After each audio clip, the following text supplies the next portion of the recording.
इन पाकिस्तानी सियासत के सीनियर सियासतदान, बल्कि यूं कहना चाहिए कि सियासत के नब्ज़शनास शेख रशीद अहमद साहब हमारे साथ आज स्टूडियोज में मौजूद हैं।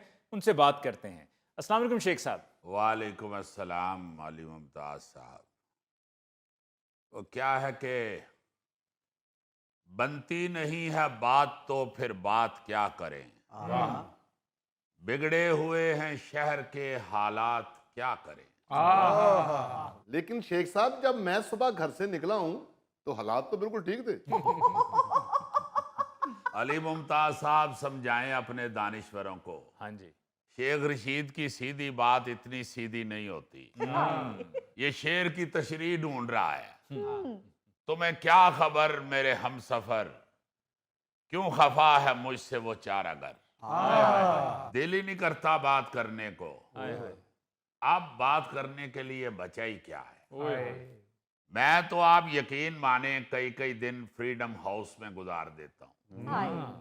शहर आने को दिल ही नहीं चाहता। वहीं जानवरों से खेल लिया, कभी गार में जाके लेट गए, कभी झील में कश्ती चला ली, कभी पहाड़ पे चढ़ गए। एक दिन तो अली मुमताज साहब मैं सारा दिन गार में से निकला ही नहीं। वो मेरे मुलाजमों ने समझा शायद शेख साहब घर वापस चले गए हुए। उन्होंने भी नहीं देखा कि शेख साहब कहाँ हैं। वही रात हो गई। ओहो शेख साहब, इसका मतलब कि आपने सारा दिन खाना भी नहीं खाया। गोगा जी, वैसे तो आपके साथ ही बताते रहते हैं, मगर मुझे यकीन नहीं था कि आप वाकई मनहूस आदमी। देखें, उसे मेरी परेशानी से कोई सरोकार नहीं है। वो खाने का पूछ रहा है। हाँ जी। असल बात तो कोई सुनता ही नहीं है। हाँ जी। इसलिए मैंने भी सोच लिया है कि जब कोई सुनता ही नहीं तो बोलने का फायदा। जितना बोलूंगा लफ्जों की कुलियां करना ही है और तो कुछ नहीं। इसलिए खामोशी बेहतर है। ओहो शेख साहब, आप तो कुछ ज्यादा ही दिल बर्दाश्ता हुए हुए हैं। ये बताइए, ये शिकवे शिकायतें किससे हैं? नहीं अली साहब, शिकवे शिकायतें किससे होनी है। जब कोई सुनता ही नहीं तो शिकवा करने का फायदा क्या है। कलेजा जलाने वाली बात है। वो क्या कहा था मुनीर नियाजी ने, शिकवा करें किसी से शिकायत करें तो क्या, इकराएगा अमल की रियाजत करें तो क्या, हरफे दरो गालिब शहरे खुदा हुआ, शहरों में जिक्रे हरफे सदाकत करें तो क्या। क्या बात। जब कोई सुनने वाला ना हो तो शिकायत किससे करे बंदा, किससे अपनी दिल की बात करे। ओए होए होए होए होए। हमसे करें शेख साहब अब दिल की बात। हमने आपको इसलिए तो शो में बुलाया है। बड़ी मेहरबानी अली साहब, आपका बड़ापन है कि आप इज्जत देते हैं, वरना मैं तो अपने आप को आवाम की जूतियों की खाक भी नहीं समझता। वरना एक बंदा जो 17 दफा वजीर रह चुका हो, यार उसका तो नखरा ही 7वें आसमान से नीचे नहीं आता। जी बिल्कुल, चिल्ले से पहले। मैं माफी चाहता हूं, मनूस वाली बात तो इन्होंने गोगे के मुतालिक बताई थी। मैं तो ये सोच रहा कि शेख साहब तुसी 17 वारी वजीर होए हो। खैर ना एक वारी होर हो जांदे ना ते 18 होने की वजह तो ਤੁਹਾਡਾ वजारत का शनाख्ती कार्ड बन जाना। गौरी साहब, आप ये कहना चाह रहे हैं कि अगर शेख साहब की सियासत बालिग हो जाती तो किसी सदारती ऑर्डिनेंस से कोर्ट मैरिज कर सकती थी। अली मुमताज साहब, मैं माफी चाहता हूं, कोर्ट का मेरे सामने जिक्र ही ना करें। अच्छा जी। मैं अपनी पूरी लाइफ में 2 बंदों से मायूस हुआ हूं। एक वो जो जमीन पे कपड़ा बिछा के कहता था, ए जे कपड़ा 2 फुट हवा उच्चा जाए, 2 फुट सजे जाए, 2 फुट खब्बे जाए, फिर 2 फुट थले आए तो फिर कहीं जोगिया तेरा कमाल है। यकीन माने मैं 1.5 घंटा मजमे में खड़ा यही इंतजार करता रहता था कि कपड़ा जरूर ऊपर जाएगा, मगर किथों।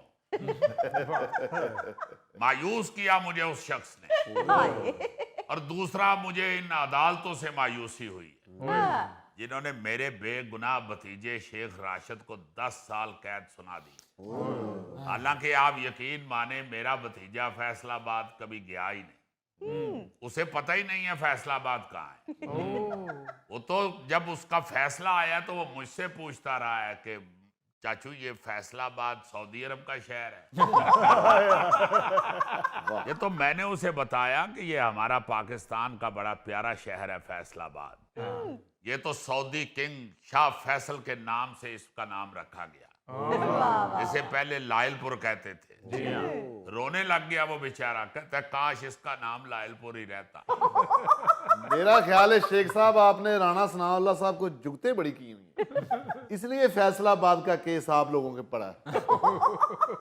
मगर शेख राशिद का इसमें क्या कसूर है? मैं बता रहा हूँ वो कभी फैसलाबाद गया ही नहीं है। हो सकता है शेख साहब आपका भतीजा आपको बताए बगैर चुपके से वडैश त्यारे पे चला गया हो। ज्यादातर लोग जो फैसलाबाद जाते हैं वो रेंटे कार पे जाते हैं। वो यार आप लोग खुद ही फैसला करने बैठ गए हो, मुझसे तो पूछ लो। वो मेरा भतीजा है, मैं उसकी एक एक आदत से वाकिफ हूँ। वो शेख बच्चा है, हाँ। उसने किस लिए रेंटे कार लेनी है? अगर आप ये कहें कि किसी दोस्त के साथ उसकी गाड़ी में बैठ के चला गया तो ये तो चले मैं मान लेता हूँ। रेंटे कार हमने सारी जिंदगी सारे खानदान में से किसी ने नहीं ली, उसने किस लिए लेनी है? इस तरह की फजूल खर्ची का तो हमारी 7 पुश्तों में से कोई नहीं सोच सकता। चलें शेख साहब हौसला करें, हमारी दुआएं आपके साथ हैं। वैसे मैं माफी चाहता हूँ अली मुमताज साहब, ये साफियों ने कभी दिल से किसी को दुआ दी नहीं है। अगर ये दूसरों के मामलात को सीधा करने के लिए दुआएं करनी शुरू हो जाएंगे तो फिर प्रोग्राम में दिखाएंगे क्या? शेख साहब हमारे पास तो आपके लिए सिर्फ हमदर्दी है, आप सियासतदान हैं, आप ही कुछ कर सकते हैं। वो छोड़े जी सियासत को, सारी जिंदगी सियासत में गुजारी है मगर सबक सिर्फ एक ही सीखा है, ये दुनिया आर्जी है। बेसबाती सी बेसबाती है, सबको अपनी अपनी पड़ी हुई है, सिर्फ अपनी अपनी। सबको अपनी अपनी नहीं शेख साहब, गोगे को तो एक दफा मल्लेदारों से बहुत पड़ी है। नहीं ये दी थे बांधी भी। लगता है शेख साहब को सियासत से किनारा कश होने का इतना दुख है कि इनका फेसबुक अगर देखा जाए तो वो सारा का सारा दुखी अशार से भरा पड़ा है। ओ भाई मुझे क्या दुख होना है, हाँ ये अफसोस जरूर है कि लोगों को ये एहसास भी नहीं है कि वो कितना बड़ा हीरा गवा बैठे हैं। मेरा क्या है, मैं तो फूल की पत्ती से अपना जिगर कटवा लूंगा, लेकिन लोगों को नहीं पता कि वो कितना बड़ा असासा सियासत से गवा रहे हैं। वरना आप खुद देखें, 17 बार वजीर बनने का वर्ल्ड रिकॉर्ड पूरी दुनिया में किसी और के पास नहीं है। मैं तो ये सोचता हूँ कि अगर अपनों को एहसास नहीं है तो गिनीज बुक वालों को क्या ख्याल आना है। वरना जैसा मेरा रिकॉर्ड है, गिनीज बुक वालों को चाहिए कि अपनी बुक उठा के मेरे पीछे पीछे फिरें, मिन्नतें करे मेरी, मुझसे टाइम लेने के लिए, मेरे साथ डिस्कशन करने के लिए, मेरे रिकॉर्ड के बारे में इंटरव्यू करने के लिए। नहीं नहीं नहीं शेख साहब, इसमें तो कोई शक नहीं है, लेकिन ये तो जरा बताएं कि आपने 14 अगस्त पे वो पुरानी वीडियो शेयर की है, नई क्यों नहीं बनाई? तो वीडियो बनाने वाली टीम ही नस गई है। हालांकि आखिरी वीडियो बनाने पे मैंने उन्हें 100 रुपया इनाम भी दिया था। वेल डन बच्चे, जाओ ऐश करो। शेख साहब टीम ताड़ी नसी नहीं, असल च रकम तुसी ज्यादा दे बैठे हो, खर्च करने लगे, टाइम ते लगेगा। शेख साहब हुक्म करें आप, ये ड्यूटी मैं फ्री देने के लिए तैयार हूँ, वाह, लेकिन आपने मेरा खाना और रहायश देनी। बस फिर शेख साहब लाल वेली ऊंजी ते नहीं विकी, इनू बुक करोगे तो विक जानी जी। शेख साहब अगर कोई बजट का मसला है तो मुझे बता दें, मैं वीडियो बना दिया करूंगा। शेख साहब फौरन बुक कर लो, ये सिर्फ बाजरा खांदा जी। और यार ऐसी कोई बात नहीं है, शेख साहब आजकल वैसे ही बड़े मायूस हैं, वरना तो उनके पास वीडियोस बनाने के लिए बहुत लोग हैं। अच्छा शेख साहब ये